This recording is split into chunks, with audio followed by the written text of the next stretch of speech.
Hey guys, thanks for stopping by. So, today's episode, I'm here to talk to you about light. So, you've been studying composition, you've figured out where your animal is, you want to go take some great photos, but you don't know how to deal with light. Um, it's a huge topic, can make or break certain photos. So, I'm going to run through some ideas I have regarding how to deal with light. So, the first thing is that there are different qualities of light. And just broadly speaking, you have soft light and you have harsh light. So, you have a sunny day. Is there a cloud? Is the sun directly hitting you? That would be harsh light with the sun. Clouds are like a giant softbox. That'd be soft light, right? The other thing is what time of day are you photographing? Most places, if you're in the middle of the day, the light's pretty awful. You're not going to get any great shots.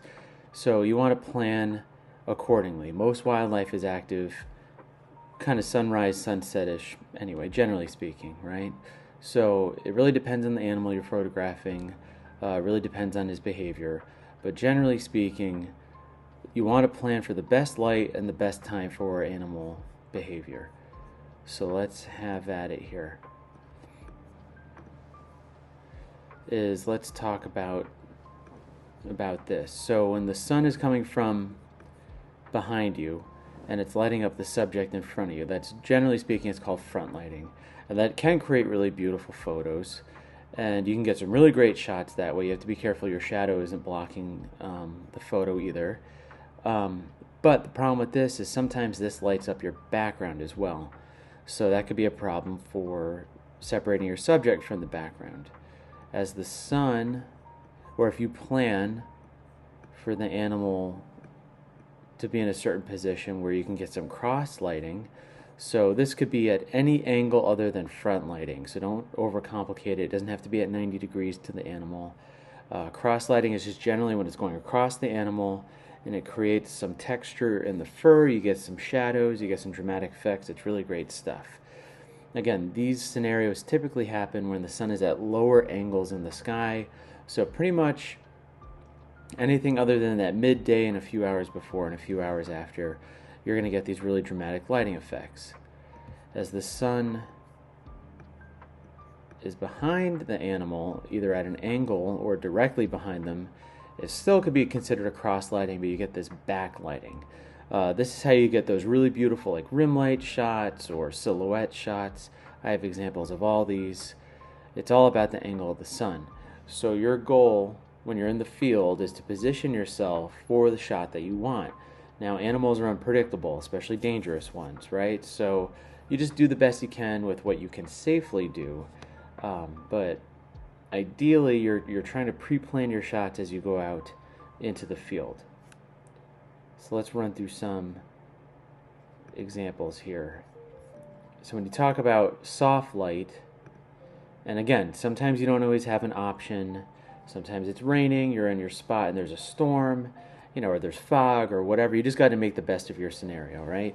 But soft light, you can get some really beautiful shots. Like this is one of my favorite bear shots. This was a foggy day, cloudy day, really diffuse light. But this bear is crossing the river and he was looking behind him for other bears. And I thought it made a really great negative space photo. So now you can use this use of light and combine it with different compositional techniques, right? So I really like that. This is from Denali. This was also soft light. There are a lot of clouds on the horizon, and this Dall sheep and its calf were going over the crest of the mountain. I thought this made a really nice kind of small in frame type photo. One of my favorite photos from the summer was this bull elk. He was bugling during the rut, and this was really soft light.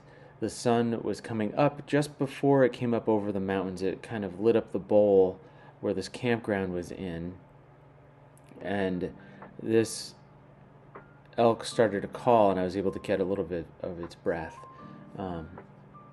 in the morning. It was nice and chilly, allowed for these conditions to happen. So, soft light can produce some really beautiful shots. Now, when they say, you've probably heard of this before, right? You know, the cloud is like nature's softbox. So let's say you're trying to shoot an animal, some clouds roll through. Sometimes clouds go away, come back, go away. Do pay attention to the directionality of light. I have heard a lot of photographers say, like, oh, when there's clouds, you could shoot at any direction. That's sort of true. I've noticed that even when there's clouds, there's still an angle of light at which your sensor has to work really hard or not really hard.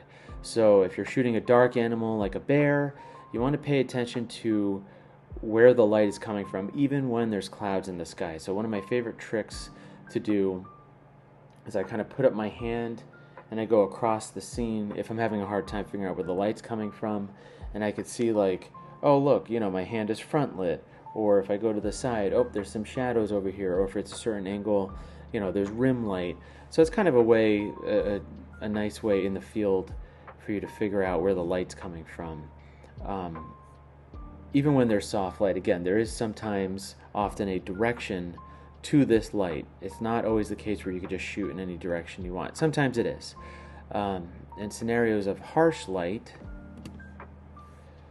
right, it could still create some really great photos. The sunlight's kind of coming in at an angle here. It really helped me with this photo, this flying fox, separate the animal from its background and keep the background nice and dark. This is a muskox from Nome.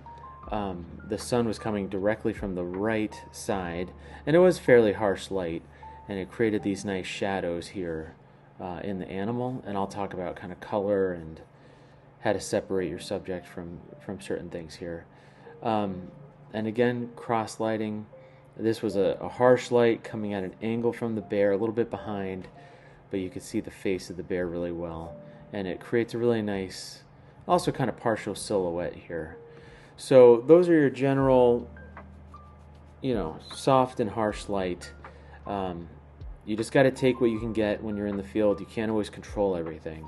So you do the best you can to set yourself up for success when you're in the field. Now again, sometimes with bears, you can't always choose where to go. So do the best you can in your planning when you're going into the field on where the light's going to be. And remember, when you're in the mountains, even though sunset might be at 6:30, you're going to lose that light sometimes at 6 or at 5:45 because that sun is going to dip below the mountains there. How do we plan our expeditions here? So you can use, you know, a website like PhotoPills, or you can use this app I'm going to pull up for you, Photo Ephemeris. So I just picked a spot in Canada. This was in the past. This is October 12th. You know, a lot of the apps work generally the same way.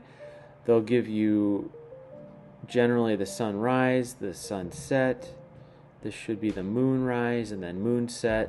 And then as I move my cursor across the day here, right, it shows the path of the sun and the moon as they go across the sky, and then, you know, pretty much exactly where they're going to set, right? And then even here it gave me like a little bit of a shadow with that pin.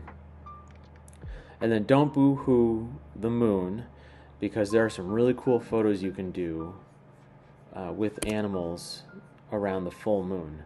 So, you know, check out certain websites like Photo Ephemeris or PhotoPills, whatever. Alpenglow is another one. When you're planning your in the field expeditions here.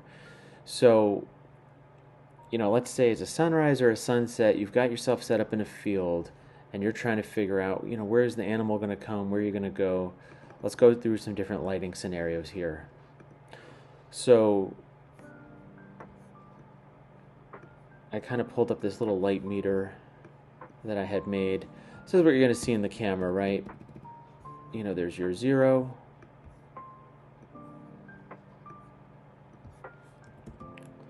Okay, and then you can overexpose like one stop here. You can underexpose by either using your shutter speed, aperture, or ISO. Okay. I'm going to move this out of the way. So here's some examples of front lighting. This isn't a true front lighting because it's You can see the shadow slightly cross-lit, but it's pretty close. This is a juvenile white-tailed deer from Rhode Island, and it was at this golden hour, which I'll talk about in a second. Dark animals benefit from front lighting. So this is a raven from Alaska, and their feathers are really, really dark. So I try to position myself in a position here where the feathers would be well lit. All right, this is a Kodiak bear. Again, almost cross-lighting territory. It's hard to get a pure front lit scenario, but it really lights up the scene really well as he was catching this pink salmon here.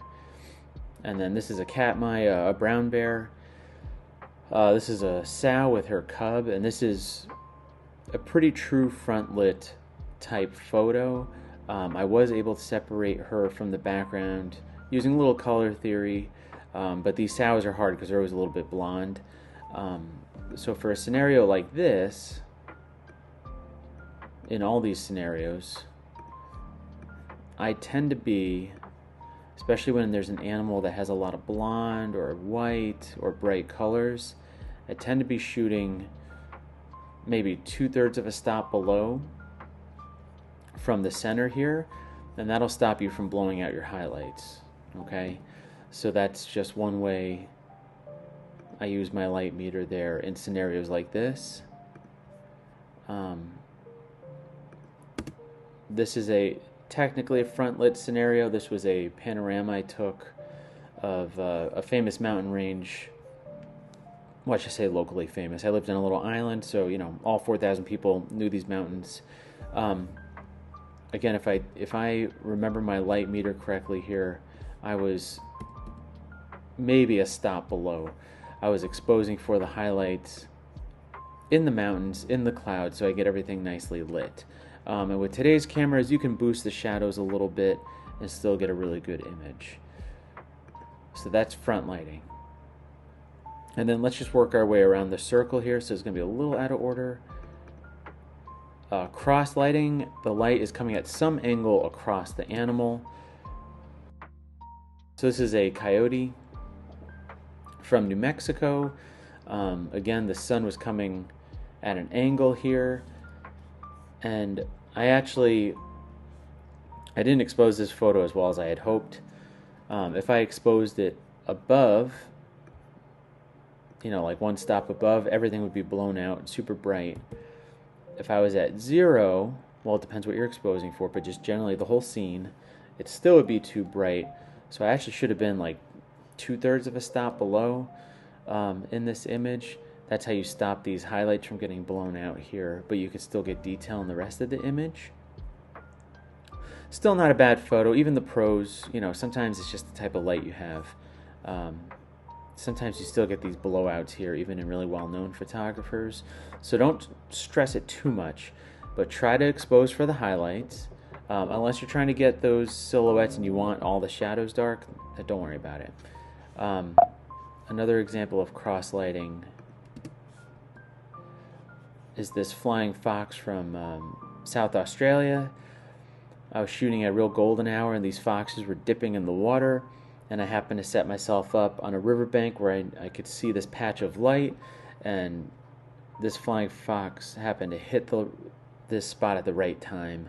And I actually accidentally overexposed this because it was such a small piece of the river, and it happened so quickly my camera had a hard time keeping up with it, but I was able to kind of recover the photo here. But cross lighting can create some really cool effects in your animals, like you saw in this example from the muskox. And I did tease out these colors a little bit, but it really was this orange, beautiful sunrise. And in these photos, the shadows do tend to be a little blue, and you can kind of tease out these photos, and that makes a really nice composition, especially when you look at color theory. These complementary colors here, ignore that, makes a really beautiful shot. This example of a Kodiak bear, again, cross light, really beautiful stuff. Just kind of kiss the face of the bear a little bit so you can still see the nose, but you can create some really dramatic effects with this. Same thing here.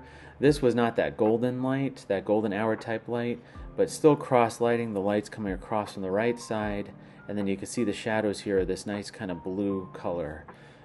So again, it just depends on what you're trying to do with your photos, but cross lighting can create some really dramatic portraits of animals. It could create some really dramatic photos. So don't just think, I used to have it in my head, front lighting, front lighting, front lighting, and then you started to see these other images people would do, and you're like, whoa, how do I do that? And you got to move around, or let your animal move around the light. So we covered front lighting, cross lighting. Let's talk about one of my favorite things, which is backlight. And then backlight, again, it's just, the sun is behind the animal, and it could be coming in at an angle, it could be coming in directly behind. Lately, I've been really digging the kind of like 45 degrees off the animal type light. So here's another white-tailed deer from Rhode Island. In retrospect, I actually should have composed this differently, but nonetheless, if I just crop this in a little bit, really beautiful. The light kind of kisses the fur of the animal, and you can see, the grasses and stuff are really beautifully lit. So these can create some really cool images. This was a day up in Kodiak that I was experimenting with different lenses. Immediate regret, but no, it's still a cool shot. You get this beautiful rim light around the animal, and this is most successful in animals that have a little bit of fuzz, a little bit of fur. A grizzly bear, certain types of deer at certain times of the year. Moose can do this too. Anything where the fur catches the light. Porcupine would probably be great. If I could ever get a porcupine to sit still for 30 seconds. This is a prairie dog from Wyoming, and the sun was a little bit directly behind the animal, so not so much a cross light, but here you could see this really nice separation of the animal from the background as he was keeping watch and making sure I wasn't going to eat any of his friends. So this backlighting can create some really beautiful stuff. So this is one of my favorite photos I think I've ever taken of a bear.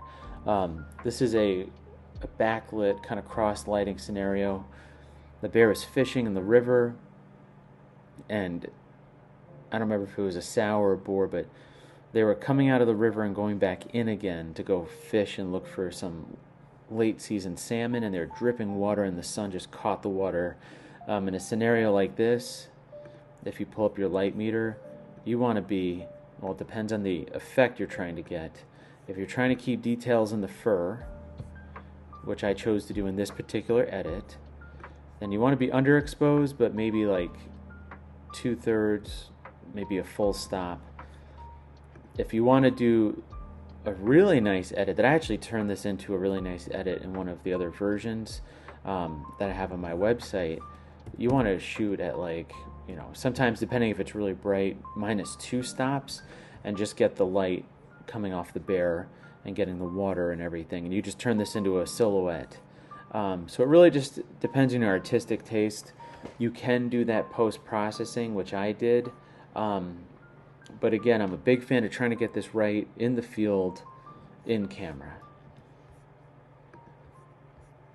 So that's backlighting for the first one. The second one that I type of backlighting, and it's one of my favorites, is silhouetting.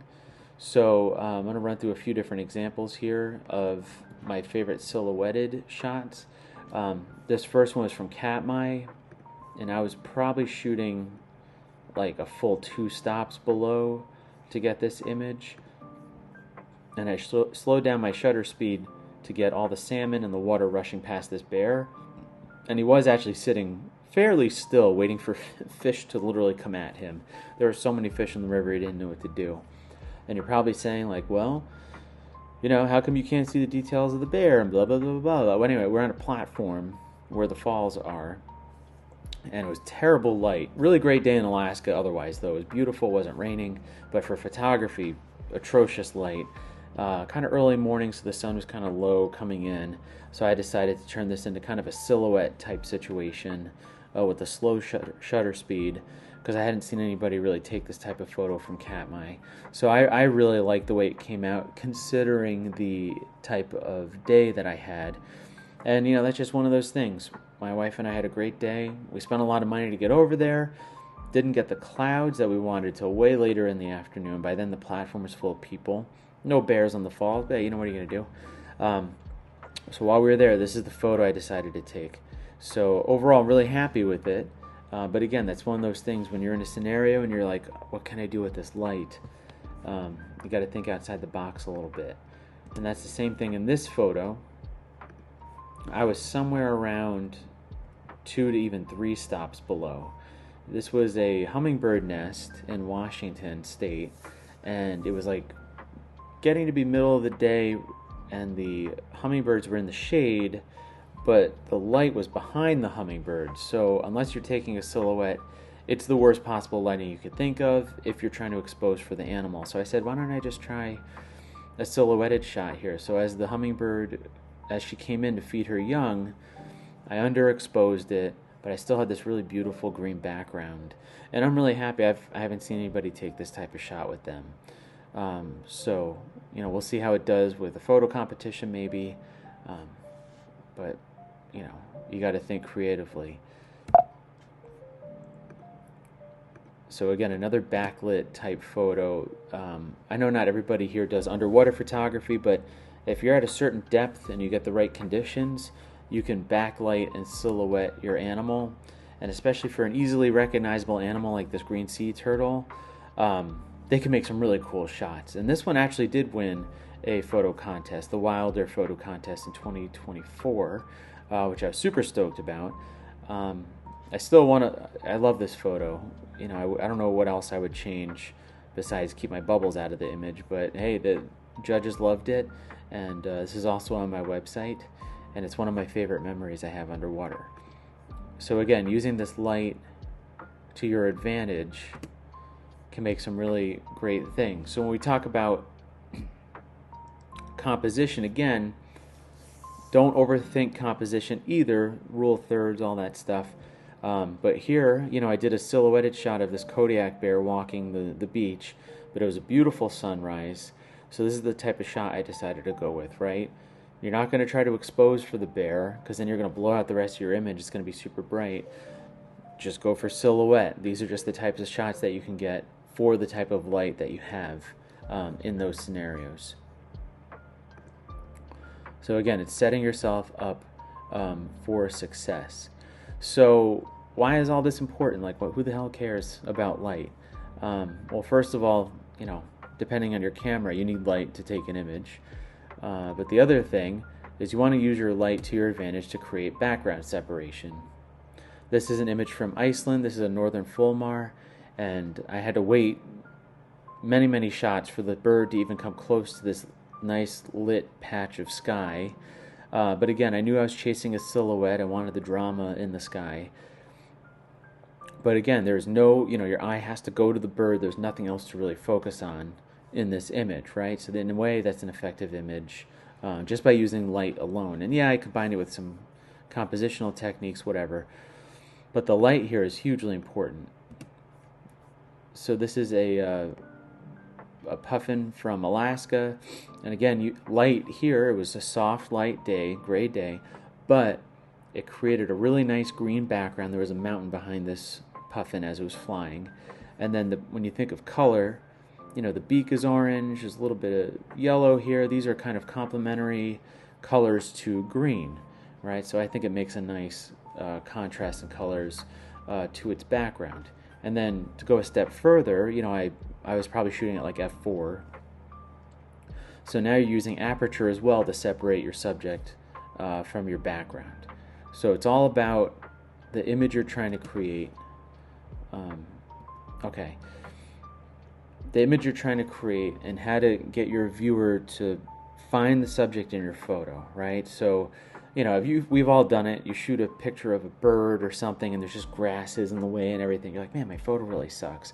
How do I change that? Well, you got to set yourself up in a different situation.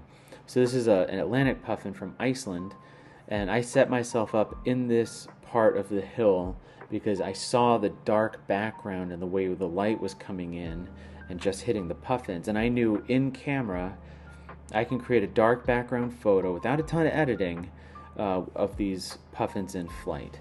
And I did. You know, this shot which if you see my other videos, this was shot at like 25,000 ISO, cleaned up really nicely. Great time to be alive, right? And yeah, just exposing basically for the white spots here. So if I'm looking at my exposure meter from that day, if I remember correctly, I was somewhere in here or in here. I was either a little above or a little below. I don't exactly remember based on the angle I was at. I might have been a little below. The problem with puffins is that they have this really black feathering here, and then they're just white, you know, in all these other spots. So you don't want to blow out the white, but you don't want to lose the detail in here. So this one, I believe I was overexposing just a little bit, and the reason why is because I was fighting the light here. So my sensor had to work a lot harder, so I was trying to overexpose it a little bit. And, you know, it took a few shots. I had to preview the photo, see if the highlights were getting clipped, and then take the same photo again, wait for the puffins to come back. So it's also a little trial and error in the field, but what I like about that photo is there's no, you know, no mistaking what you're looking at, right? Your eyes are immediately drawn to the puffin. Now I'm going to share a oh, I shouldn't call it a failure. That's a big dramatic thing. Any day with a bear, well, unless you're getting mauled, is a good day, right? So this is a Kodiak bear from Alaska, obviously. So this is where I had really soft light, which can create a really beautiful image. I had rented a lens. This is the 400 2.8. But where I failed here is, even though I had good light, is the background separation. You kind of lose the feather, the fur of the bear from the background. So this is not a bad image, but it's not an image I would enter in a contest. Well, first of all, the bear's just walking, you know, so you're lacking the behavior piece. But I didn't effectively use the light here to separate my bear from the background. But it's, you know, a good memory that I have.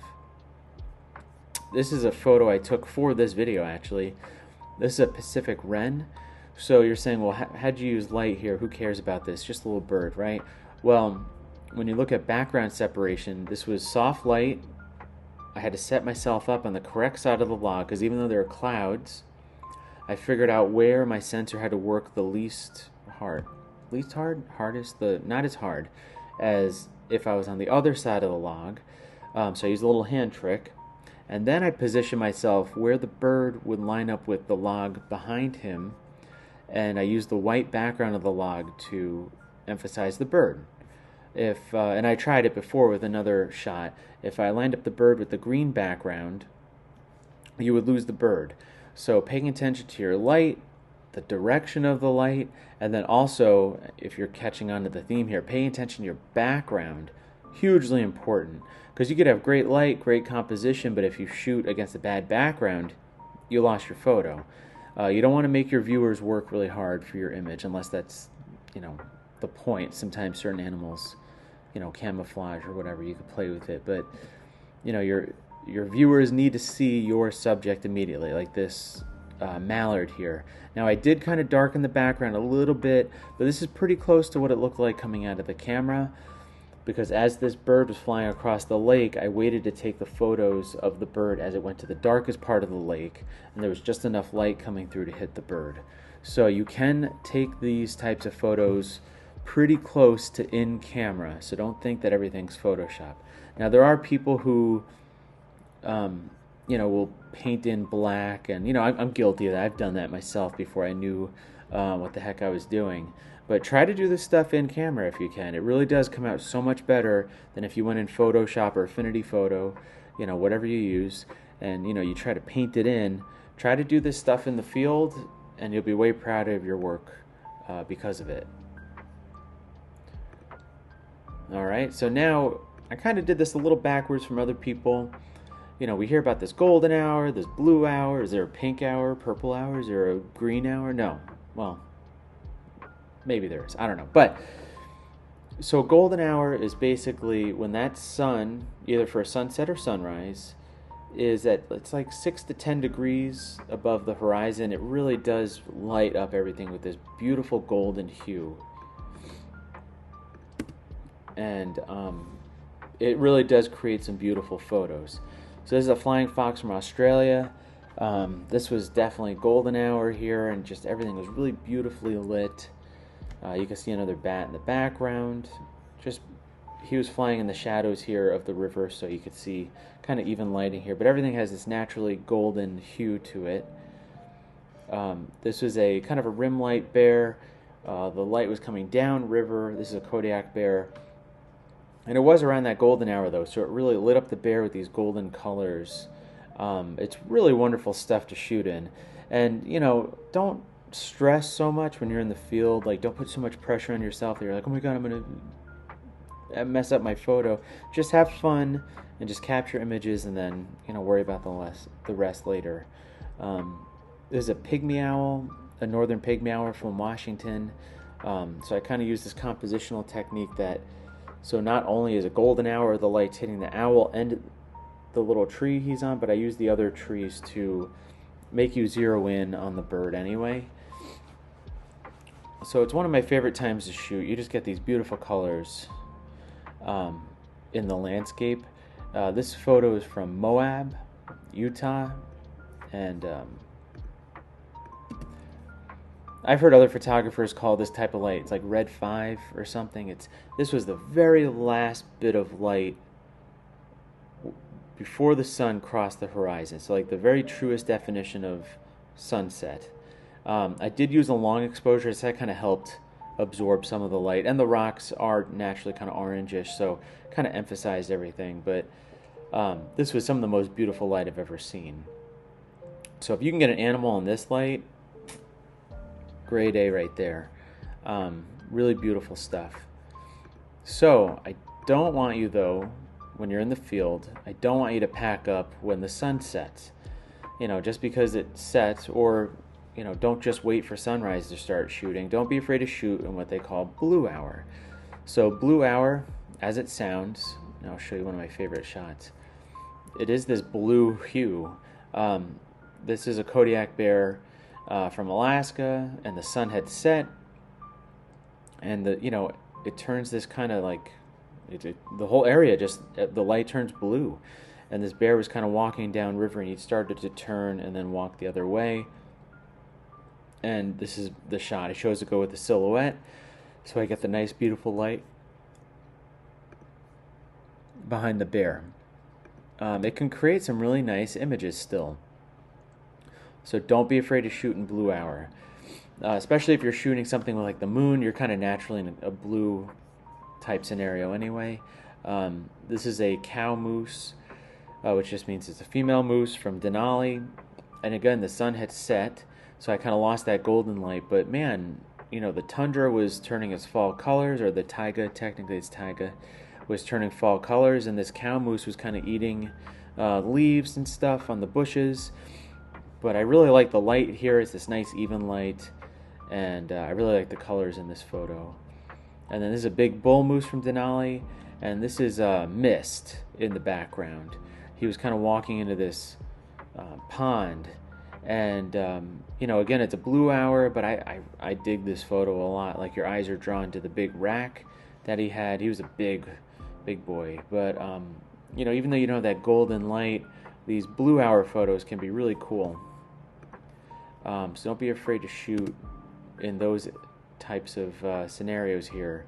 So this is another blue hour photo. I have to re-edit this for a little bit more dramatic effect, but we're past golden hour. This mountaintop here was like pink. That's actually what it looked like. So that's just the way the tundra was reflecting the light. But it can really create these kind of beautiful shots. These guys are kind of brownish, orangish anyway, so they kind of fight that blue hour a little bit. But just really beautiful light. It was my wife and I. We were just sitting on a hill watching this herd of muskox as they were just hanging out, and this big bull was defending his females. So even if you don't do anything with the photos, don't forget you're there not just to get photos, but to have fun, experience animals, right? See nature. So don't forget, the whole point of this is to have fun. Unless you're trying to make money, then it's make money and have fun. Some other conditions I've been talking about light this whole time, but sometimes you get on a trip and it's just rain, or there's snow, or you're like, what the hell is this? Steam, fog, whatever, pick a condition. You could still take photos and you can still get some good stuff. So these are going to be more of your softer light photos for some of your scenarios here. So we'll just do a rain example. So my favorite trick with rain, I didn't invent it, it's not new, but if you slow down your shutter speed for certain types of rainfall, you get these little blurred rain droplets, and it can create a more aesthetically pleasing photo than if you just did a really fast shutter and you just see a bunch of dots. You're like, what the hell is that, right? But the rain kind of gives it this sense of motion. So this is a raven walking along the beach, and as it often does in Alaska, it rained on me that day. But I really like this photo. It probably will never win an award or anything, but it was just a cool bird. He was being really friendly. And it was just the right amount of rain. This is a black and white I took from Yellowstone. We were by one of the geothermal vents, and the sun was backlighting the steam, and then there was a tree in front of the steam. So I thought it was kind of cool. Silhouette of a tree from the steam. I mean, how often do you get that, right? But kind of a similar thing you could do here is if you get an animal in your scene and there's steam or a fog or something and the sun's coming in the right way, you can get a really cool silhouette of your animal. So just always pay attention to the conditions that you have. So another really great backlit example is from the Badlands. This is a car driving down, it's just a dirt road, but you can see how the sun lights up the dust, right? So when you're at an angle to the sun, that's how you get those cool photos of whatever, dust, breath if it's cold enough, things like that. Always pay attention. This is a foggy photo from Katmai. This is a sow and her cub. She was fishing. So they were fishing for salmon and for flounder. So, fog takes away a lot of your background. And for some of the water here, it's kind of hard to separate, the water from the background. But it makes for these really dramatic photos. It was really cool seeing these guys fish in the fog. Where's my other fog? It's just, you're just so focused on the bear, right? There's nothing else to focus on. There's just this gray background. So I really like these types of shots. You could still silhouette stuff. You could do all sorts of things with fog. Another cool thing to pay attention to now that you've mastered light is, when animals breathe, especially if it's cold enough. So when you're more towards like the freezing temperatures, this is from Canada, the elk rut. The sun was kind of coming in at an angle, but the elk was breathing pretty hard because he had just finished getting to a fight with another elk. And you can catch the breath of certain animals, and you can even use this as a silhouetting effect. Depends on the angle you're at. So pay attention to your animals and where they are, right? Use the environment to your advantage. Try to set yourself up at the right angle. So my last case example is the use of sun, and these are underwater examples. I do underwater photography as well. So I use the sun here as a compositional element to this Australian giant cuttlefish, and this is one of my favorite photos I've ever taken. Especially because I, not to brag, but I nailed the lighting here. You can also do the same thing with the moon. If you're a land photographer and you have a full moon coming up, and maybe you've got like a low tide and there's some birds on a seashore, get creative with nature, right? Pay attention to what's going on out there. Use some tide charts. Use photo pills. Figure out different ways. Wake up early, get up late, stay up late. Try to figure out different things you can do here. Another one is this reef shark from the Bahamas, and the sun's kind of dappling through the water. This was a lucky shot, I admit, but I think the sun adds a lot to this image here, as the shark is kind of cruising over me when we're on the bottom. So you can really use sun to your advantage for a lot of stuff. If you get the right angle of the sun, and maybe you're shooting an elk or a sheep, get the sun, tuck yourself below the animal a little bit. Get the sun shooting off of maybe their antlers or something. You got to figure out different angles that maybe other people haven't taken. So that's kind of my crash course in light. I showed you a little bit of how I exposed, or what I probably was exposing at. Pay attention to your light meter. I know, especially in the day of mirrorless cameras, not a lot of people use their light meter anymore. But I always try to figure out kind of roughly where I am with my light meter. And that'll give you an idea of kind of where your shot's going to be. So hopefully you enjoyed the episode. It's one of my favorite topics, and I finally accumulated the right number of photos and the right types of photos to actually do this video. Send me a message, hit like, subscribe if you like what you saw, and then keep an eye out for some other videos here. So thanks for stopping by.